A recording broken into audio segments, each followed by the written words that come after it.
Hello, welcome back to our channel. Yohannans ഇമ്മിയാണ്. ഇന്നത്തെ video ഒരു ട്രാവൽ വീഡിയോനെ പറ്റിയാണ് കേട്ടോ. ഞങ്ങൾ ദുബായ് ഫ്രെയിം വിസിറ്റ് ചെയ്യാൻ പോയ വിശേഷങ്ങളാണ് ഇനി പറയാൻ പോകുന്നത്. ഞങ്ങൾ മെട്രോ ട്രെയിൻ വഴിയാണ് ദുബായ് ഫ്രെയിമിലേക്ക് പോയത് കേട്ടോ. മാക്സ് മെട്രോ സ്റ്റേഷൻ അല്ലെങ്കിൽ ADCB മെട്രോ സ്റ്റേഷനിൽ ഇറങ്ങിയാൽ അവിടെ നിന്നൊരു 20 മിനിറ്റ്സ് വാക്കബിൾ ഡിസ്റ്റൻസേ ഉള്ളൂ. ഞങ്ങൾ ഇറങ്ങിയത് മാക്സ് മെട്രോ സ്റ്റേഷനിലാണ്. ഉച്ച സമയമായതുകൊണ്ട് ടാക്സി പിടിച്ചാണ് ഞങ്ങൾ ദുബായ് ഫ്രെയിമിലേക്ക് എത്തിയത്. ഇത് കാണുന്നത് ദുബായ് ഫ്രെയിമിൻ്റെ മെയിൻ എൻട്രൻസ് ആണ്, മെയിൻ ഗേറ്റ്. 2 സൈഡുകളിലും ടിക്കറ്റ് കൗണ്ടേഴ്സ് ഉണ്ട് കേട്ടോ. നമുക്കവിടെ ചെന്നിട്ടാണെങ്കിലും ടിക്കറ്റ് പർച്ചേസ് ചെയ്യാം, അല്ലെങ്കിൽ ഓൺലൈനിൽ ടിക്കറ്റ്സ് ബുക്ക് ചെയ്യാം. മുതിർന്ന ഒരാൾക്ക് 52 ദിറംസും 3 മുതൽ 12 വയസ്സുള്ള കുട്ടികൾക്ക് 21 ദിറംസാണ് അവർ ചാർജ് ചെയ്യുന്നത്. 3 വയസ്സിന് താഴെയുള്ളവർക്ക് അവിടെ എൻട്രി സൗജന്യമാണ്. കരാമയ്ക്കടുത്തുള്ള സബീൽ പാർക്കിലാണ് ദുബായ് ഫ്രെയിം സ്ഥിതി ചെയ്യുന്നത്. പാർക്കിൻ്റെ ഗേറ്റ് നമ്പർ 4 ദുബായ് ഫ്രെയിമിലേക്കുള്ള എൻട്രൻസ്. ദൂരെ നിന്ന് നോക്കുമ്പം ഒരു ചെറിയ ഗോൾഡൻ കളർ ഫ്രെയിം ആണെങ്കിലും നമ്മൾ അടുത്ത് വന്ന് നിൽക്കുമ്പോഴാണ് ഇതൊരു വലിയ ബിൽഡിംഗ് ആണെന്ന് മനസ്സിലാവുന്നത്. സ്വർണ്ണ നിറത്തിൽ ഈ കാണുന്നത് ഗോൾഡ് കളർ സ്റ്റെയിൻലെസ് സ്റ്റീലാണ്. ദുബായ് ഫ്രെയിം ഓപ്പൺ ചെയ്തത് 2018 ജാനുവരി 1 ബിൽഡിങ്ങിൻ്റെ ഫ്രണ്ട് വശത്ത് ഒരു അടിപൊളി പൂളുണ്ട്. വെള്ളം കണ്ടു കഴിഞ്ഞപ്പോഴത്തേക്കും യോഹന്നാൻ ഭയങ്കരമായിട്ട് എക്സൈറ്റഡായി. ഞങ്ങൾ അതിലേക്കൂടെയൊക്കെ നടന്ന് ഫോട്ടോസൊക്കെ എടുത്ത് ആ ഭംഗിയൊക്കെ ആസ്വദിച്ചു. പിന്നെ സെക്യൂരിറ്റീനെ ടിക്കറ്റ്സൊക്കെ കാണിച്ച് മെയിൻ ബിൽഡിങ്ങിൻ്റെ റിവോൾവിംഗ് ഡോർ വഴി അകത്തേക്ക് കയറി ചെല്ലുമ്പോൾ തന്നെ ലെഫ്റ്റ് സൈഡിൽ ചെറിയൊരു ക്യൂ ഉണ്ടായിരുന്നു. യോഹന്നാൻ കൂടെ ഉള്ളതിനാൽ നമുക്ക് നേരത്തെ തന്നെ ക്യൂവിൽ നിൽക്കാണ്ട് കയറാനുള്ള പ്രയോറിറ്റി കിട്ടി. നമ്മളിനി കയറി ചെല്ലുന്നത് ഒരു മ്യൂസിയത്തിലേക്കാണ്. എൻട്രൻസിൻ്റെ അവിടെ തന്നെ father of Dubai Sheikh Rashid bin Saeed Al മക്തൂമിൻ്റെ ഫോട്ടോവും കൊടുത്തിട്ടുണ്ട്.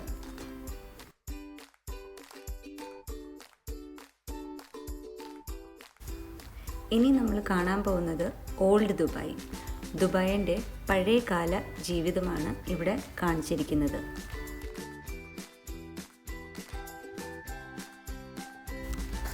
ഇതൊരു പഴയകാല അറബ് ഗ്രാമമാണ് കേട്ടോ.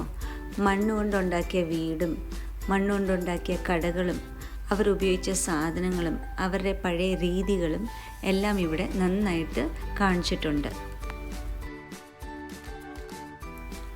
ഈ വീടുകളിലെ ജനലിൻ്റെ അകത്തേക്ക് നമ്മൾ നോക്കുമ്പോഴത്തേക്കും പഴയ കാലത്തുള്ള അവരുടെ ലൈഫ് സ്റ്റൈൽ എങ്ങനെയായിരുന്നു എന്ന് നമുക്ക് അറിയാൻ പറ്റും. മണ്ണുകൊണ്ടുണ്ടാക്കിയ വീടും അവിടെ കുറേ റാന്തൽ വിളക്കുകളൊക്കെ ഉണ്ട്. അതൊക്കെ കാണുമ്പോഴത്തേക്കും ഒരു പഴയ ഗ്രാമം അല്ലെങ്കിൽ പഴയ കാലത്തുണ്ടായിരുന്ന അവരുടെ രീതികളാണ് അവിടെ പ്രസൻറ്റ് ചെയ്തിരിക്കുന്നത്. പഴയ ഒരു കടയാണിത്. അവർ ഉപയോഗിച്ചുകൊണ്ടിരുന്ന പാത്രങ്ങൾ, അവരുപയോഗിച്ചുകൊണ്ടിരുന്ന തുണികൾ, അങ്ങനെയൊക്കെയാണ് അവിടെ കാണിച്ചിരിക്കുന്നത് കേട്ടോ. ഇതെല്ലാം കണ്ട് നമ്മളവിടെ എക്സ്പീരിയൻസ് ചെയ്ത് നടക്കുമ്പം നല്ലൊരു പാട്ട്, ഒരു അറബിക് പാട്ട്, കുറേ കുട്ടികൾ ചേർന്ന് പാടുന്ന ഒരു പാട്ടാണ്. ആ പാട്ട് വളരെ മനോഹരമാണ്. ഈ കാണുന്നത് പഴയ കാലത്തുള്ള അറബ് കടകളാണ്. പാത്രം വിൽക്കുന്ന കട, തുണികളൊക്കെ ഉള്ളൊരു കട, പിന്നെ സ്പൈസസ് ഒക്കെ ഉള്ളൊരു കട. എല്ലാ കടകളിൽ കൂടെയും അവർ നല്ലൊരു 3D വിഷൻ അവിടെ ഒരുക്കിയിട്ടുണ്ട്. ഓരോ കടയിലും 3D വിഷ്വലായിട്ട് ഒരു കച്ചവടക്കാരനെയും അവർ ഭംഗിയായിട്ട് പ്രസൻറ്റ് ചെയ്തിട്ടുണ്ട്. നമ്മൾ മുകളിലേക്ക് ഗ്രൗണ്ട് ഫ്ലോറിൽ നിന്ന് സ്കൈ ഡെക്കിലേക്ക് പോകാനായിട്ട് ലിഫ്റ്റിന് കാത്തു നിൽക്കുമ്പം കാണുന്ന കാഴ്ചകളാണ് കേട്ടോ ഇതൊക്കെ.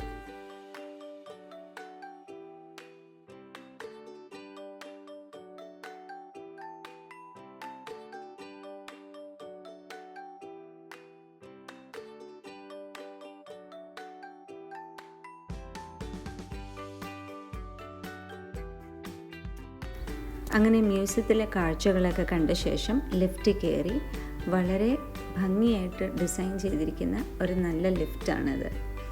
നമ്മളിനി ഗ്രൗണ്ട് ഫ്ലോറിൽ നിന്ന് സ്കൈ ഡെക്കിലേക്കുള്ള യാത്രയിലാണ് കേട്ടോ. താഴോട്ട് നോക്കുമ്പം ഇതുപോലെ നല്ല മനോഹരമായ കാഴ്ചകളൊക്കെ നമുക്ക് കാണാം. 1 മിനിറ്റ് പോലും എടുത്തില്ല, വളരെ പെട്ടെന്നാണ് നമ്മൾ ആ സ്കൈ ഡെക്കിലേക്ക് എത്തിയത്. ഇനി നമ്മൾ കയറി ചെല്ലുന്നത് ദുബായ് ഫ്രെയിമിൻ്റെ സ്കൈ ഡെക്കിലേക്കാണ്. 93 മീറ്റേഴ്സ് നീളമുള്ള ലോങ് ഗ്ലാസ് ബ്രിഡ്ജാണ് കേട്ടോ ഇത്. ദുബായ് ഫ്രെയിമിൻ്റെ ഏറ്റവും വലിയ അട്രാക്ഷൻ. ഇവിടെ പോയി നിന്നപ്പം എൻ്റെ കൈയും കാലും ശരിക്കും ഭയങ്കരമായിട്ടൊന്ന് വിറച്ചു. പിന്നെ ഞാൻ നോക്കുമ്പോൾ യോഹന്നാൻ താഴോട്ട് തന്നെ നോക്കി വളരെ കൂളായിട്ട് നടക്കുന്നു.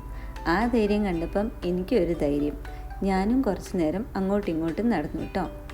ഈ കാണുന്ന ഗ്ലാസ് ഭയങ്കര സ്ട്രോങ് ആയിട്ടുള്ളൊരു ഗ്ലാസ്സാണ്. ഈ ഗ്ലാസ്സിൽ കൂടെ നമുക്ക് കയറി നടക്കാം, അവിടെ നിൽക്കാം, ഫോട്ടോ എടുക്കേണ്ടവർക്ക് ഫോട്ടോ എടുക്കാം. പിന്നെ ഞാൻ കണ്ടൊരു പ്രത്യേകത എന്ന് പറഞ്ഞു കഴിഞ്ഞാൽ, ഈ ഗ്ലാസ് നമ്മൾ കുറച്ച് ദൂരെ നിൽക്കുവാണെങ്കിൽ ഒരു പ്ലെയിൻ ഫ്ലോർ പോലെ ആയിരിക്കും. അടുത്ത് ചെല്ലുമ്പോൾ ഒരു സെൻസർ പോലെ ഈ ഗ്ലാസ് അങ്ങ് തെളിയുമ്പോഴായിരിക്കും നമ്മൾ താഴോട്ട് നോക്കുമ്പം എല്ലാം കാഴ്ചകൾ കാണുന്നത്. നമ്മൾ മുകളിൽ നിന്ന് താഴോട്ട് കാണുമ്പോൾ നമ്മൾ കയറി വന്ന വഴി, ആ പൂള്, കുറേ കാറുകൾ അങ്ങനെയൊക്കെ കാണാം കേട്ടോ. പിന്നെയുള്ള പ്രത്യേകത എന്ന് പറയുന്നത്, ഫ്രെയിമിൻ്റെ മുകളിൽ നിന്ന് നമുക്ക് ഒരു വശത്ത് ഓൾഡ് ദുബായും വേറൊരു വശത്ത് ന്യൂ ദുബായും കാണാൻ പറ്റും. ഈ കാണുന്നതാണ് കേട്ടോ ഓൾഡ് ദുബായ്, പഴയ കാലത്തുള്ള ദുബായ്. ആ കെട്ടിടങ്ങളും ആ ബിൽഡിങ്സൊക്കെ കാണുമ്പം നമുക്ക് മനസ്സിലാവും, കാരണം എല്ലാം വളരെ പൊക്കം കുറഞ്ഞ ബിൽഡിങ്സാണ്. അതിൻ്റെ നേരെ ഓപ്പോസിറ്റ് വരുമ്പോഴത്തേക്കും ആ സൈഡിൽ എല്ലാം വലിയ വലിയ ബിൽഡിങ്സും ഭയങ്കര ഹൈടെക് ആയിട്ടുള്ള കുറേ ബിൽഡിങ്സൊക്കെ അവിടെ നമുക്ക് കാണാം. അതാണ് ന്യൂ ദുബായ്. ആ കാണുന്നതാണ് നമ്മുടെ ബുർജ് ഖലീഫ.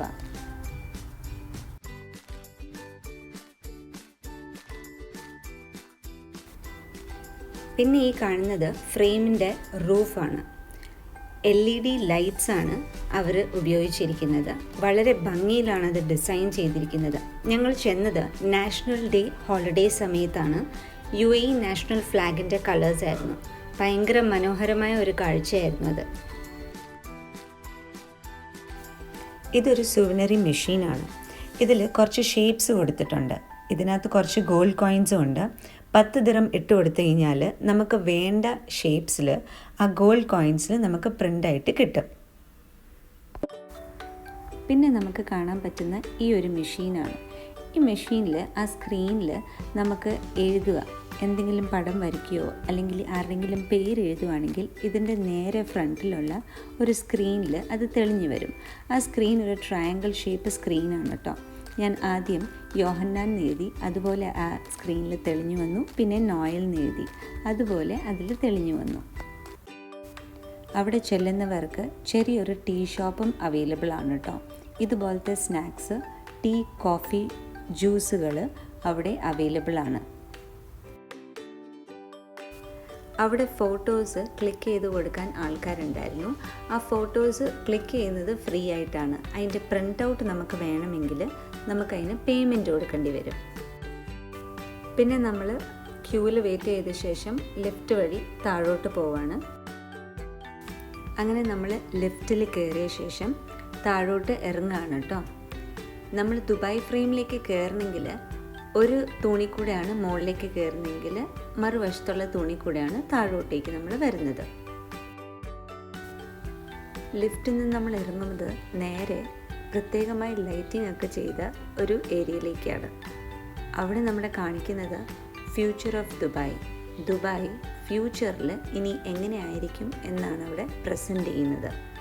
ആ ഒരു ഏരിയയിൽ നമ്മുടെ ചുറ്റും വലിയൊരു സ്ക്രീനാണ്. റൂഫിൽ കുറേ വലിയ വലിയ പ്രൊജക്ടേഴ്സും ലൈറ്റ്സും സൗണ്ട് സിസ്റ്റം. വളരെ മനോഹരമായിട്ടാണ് അതവിടെ അറേഞ്ച് ചെയ്തിരിക്കുന്നത്. Space exploration, construction, health, food ഇൻഡസ്ട്രീസിൽ എങ്ങനെയായിരിക്കും ദുബായ് ഫ്യൂച്ചറിൽ എന്നാണ് ഇവിടെ പ്രസൻറ്റ് ചെയ്തിരിക്കുന്നത്. കാഴ്ചകളെല്ലാം കണ്ട ശേഷം നമ്മൾ നേരെ ഇനി എക്സിറ്റ് അടിക്കാൻ പോവാണ്. നേരെ താഴോട്ട് ഇതുപോലെ എക്സ്കലേറ്റർ വഴി താഴോട്ട് പോയ ശേഷം അവിടെ ഒരു സുവനറി ഷോപ്പാണ് കേട്ടോ ഇത്. നമ്മൾ ഈ കാണുന്ന പോയിന്റിൽ മുകളിൽ നിന്ന് എടുത്ത ഫോട്ടോസിൻ്റെ പ്രിൻ്റ് ഔട്ട് ഇവിടെ പേയ്മെൻറ്റ് ചെയ്ത് കഴിഞ്ഞാൽ കിട്ടും. ഈ ഒരു സുവനറി ഷോപ്പിൽ പോയി കഴിഞ്ഞാൽ ഒരുപാട് സാധനങ്ങൾ, ദുബായ് ഫ്രെയിമിൻ്റെ key chains, pen, pouch, covers, tshirts, അങ്ങനെ ഒരുപാട് സാധനങ്ങൾ അവിടെ അവൈലബിൾ ആണ്. അത് കണ്ട ശേഷം നമ്മൾ നേരെ പുറത്തേക്ക്. ദുബായിലുള്ളവർ ഒരു പ്രാവശ്യമെങ്കിലും ദുബായ് ഫ്രെയിം പോയി ഒന്ന് കാണാൻ ഞാൻ റെക്കമെൻഡ് ചെയ്യും. അതുപോലെ നാട്ടിൽ നിന്ന് നമ്മുടെ പേരൻസിനെയോ ഫാമിലീനെയോ ആരെങ്കിലും കൊണ്ടുവരുവാണെങ്കിൽ ഇതൊരു നല്ല ടൂറിസ്റ്റ് സ്പോട്ടാണ് കേട്ടോ. ലോകത്തുള്ള ഏറ്റവും വലിയ പിക്ചർ ഫ്രെയിമാണ് ദുബായ് ഫ്രെയിം. ഈ ഒരു വീഡിയോൻ്റെ നിർദ്ദേശങ്ങളും അഭിപ്രായങ്ങളും കമൻറ്റ് ബോക്സിൽ തീർച്ചയായിട്ടും അറിയിക്കുക. പുതിയൊരു വിശേഷമായിട്ട് വരുന്നവരെ താങ്ക് യു ഫോർ വാച്ചിങ്.